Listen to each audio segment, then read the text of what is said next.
Imagine करो अभी आपका हाथ नहीं है और आप अपने मसल से आर्टिफिशियल पार्ट को कंट्रोल कर सकते हो।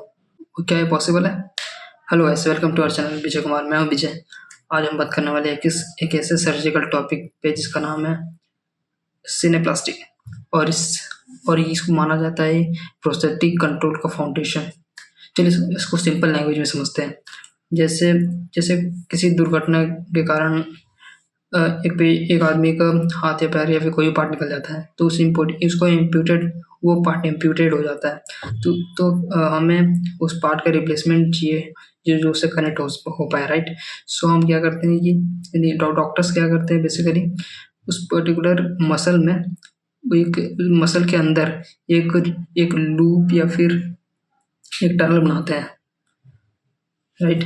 जब पेशेंट अपना मसल कंट्रोल कॉन्ट्रैक्ट करता है तो वो लूप मूव करता है और वो मूवमेंट प्रोस्थेटिक डिवाइस को कंट्रोल करता है। इसका मतलब कि मसल कॉन्ट्रैक्शन मसल कॉन्ट्रैक्शन से क्या हुआ, मैकेनिकल मूवमेंट क्या हुआ, प्रोस्थेटिक डिवाइस का कंट्रोल।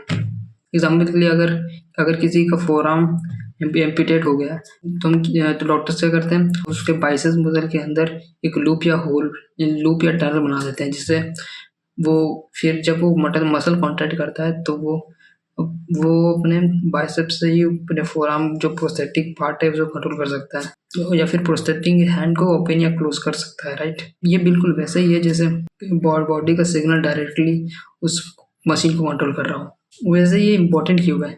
बिकॉज ये पहली बार था कि ह्यूमन बॉडी का मूवमेंट एक प्रोस्थेटिक कंट्रोल में कन्वर्ट किया गया।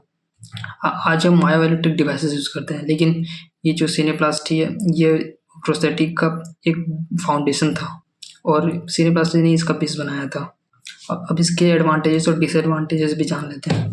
बेसिकली पहला तो इसका एडवांटेज ये है कि इससे हमें बेटर कंट्रोल मिलता है और दूसरा नेचुरल मूवमेंट फीलिंग। इससे हम लोग नेचुरल फील करते हैं कि हमें ऐसा फील नहीं होता कि ये पार्ट हमसे अलग है, ये प्रोस्थेटिक हैंड हमसे अलग है, हम इसको कंट्रोल कर सकते हैं। हमें ऐसा फील होता है कि हमारा ही पार्ट है, राइट। और तीसरी चीज़ फंक्शनल इंडिपेंडेंसी। आप उसको नेचुरल हैंड की तरह भी काफ़ी मूवमेंट करा सकते हो अपने कंट्रोल से। और चलिए अब इसके डिसएडवांटेजेस भी देख लेते हैं। पहला तो इसका ये सर्जिकल प्रोसेस है तो इससे मार्क्स वगैरह आने के चांसेस होते हैं, राइट। और भी इस स्किन की टेंशन और एंड्योरेंस भी कम हो जाती है। पहला सर्जरी चाहिए था, दूसरा चीज़ ये इसके लिए ट्रेनिंग चाहिए। उस पर्टिकुलर प्रोस्थेटिक हैंड और आपके माइंड और मसल का कोऑर्डिनेशन बहुत ज़रूरी है। कॉस्मेटिक्स इशू हो सकते हैं जब वो बनाया जाएगा, वो लूप बनाया जाएगा जो भी टनल है, क्या बाद में क्या पता वो अच्छा ना दिखे लाइक इसमें। चलिए अब देखते हैं इसमें फिजियोथेरेपी का क्या रोल हो सकता है। एक फिजियोथेरेपी बहुत इंपॉर्टेंट रोल होता है। जब एक एम्पुटेंट पेशेंट आता है उसको फिर हम लोग प्रोस्थेटिक के साथ कोऑर्डिनेशन कराते हैं। पहला जो फिजियोथेरेपी का रोल होता है जैसे मसल स्ट्रेंथनिंग। एम्पुटेशन के बाद वो पर्टिकुलर मसल जब अलग हो जाता है तो वहाँ जो बचा हुआ पार्ट है वो उसकी वीकनेस आती है तो हमें उसको स्ट्रेंथन करना पड़ता है। और दूसरा कोऑर्डिनेशन ट्रेनिंग और कोऑर्डिनेशन करना पड़ता है कि हम इस पर्टिकुलर मसल और प्रोस्थेटिक ग्रुप को, ताकि वो पेशेंट उसको कंट्रोल कर पाए, राइट।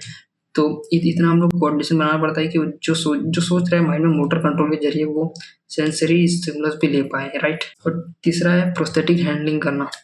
जो प्रोस्थेटिक है हुआ सपोज फोरआर्म या फिर लेग्स पे, तो उसको कंट्रोल करने के लिए उसको क्या चाहिए होगा, मतलब कितना वेट है उसका, कितना डिस्टेंस पे, सब कुछ उसको एक हैंडलिंग सिखाना पड़ेगा उसको, कैसे कितना पानी से दूर रखना है और अदर चीज़ जिनसे अवॉइड करना है उनको प्रोस्थेटिक पार्ट को। बेसिकली मतलब एक पेशेंट को मशीन के साथ सिंक करना है। तो गाइस सिनेप्लास्टी सिर्फ सर्जरी नहीं है, ये कनेक्शन है जो कि हमारे जो इम्पीडेड पार्ट को एक मशीन से कनेक्ट करता है। आई होप आपको ये मेडिकल कॉन्सेप्ट समझ आया होगा। मिलता है नेक्स्ट वीडियो में विद अनदर टॉपिक। तब तक के लिए बाय बाय।